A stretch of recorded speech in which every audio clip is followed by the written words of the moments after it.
নিবেদন করছি কবিগুরু রবীন্দ্রনাথ ঠাকুরের লুকোচুরি। আমি যদি দুষ্টুমি করে চাঁপার গাছে চাপা হয়ে ফুটি, ভোরের বেলা মাগো ডালের পরে কচি পাতায় করি লুটোপুটি, তবে তুমি আমার কাছে হারো।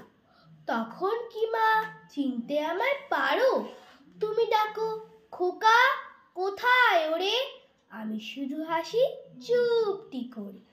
যখন তুমি থাকবে যে কাজ নিয়ে, সবই আমি দেখব নয়ন মেলে।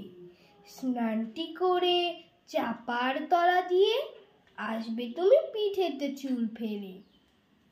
এখান দিয়ে পুজোর ঘরে যাবে, দূরের থেকে ফুলের গন্ধ পাবে। তখন তুমি বুঝতে পারবে না সে তোমার খোকার গায়ের গন্ধ আসে। দুপুর বেলায় মহাভারত হাতে বসবে তুমি সবার খাওয়া হলে। গাছের ছায়া ঘরের জানালাতে পড়বে এসে তোমার পিঠে কোলে। আমি আমার ছোট্ট ছায়াখানি দোলাবো তোর বইয়ের পরে আনি।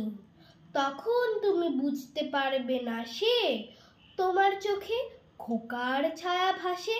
সন্ধেবেলায় প্রদীপখানি জেলে যখন তুমি যাবে গোয়াল ঘরে, তখন আমি ফুলের খেলা খেলে টুক করে মা পড়বো ভুঁয়ে ঝরে।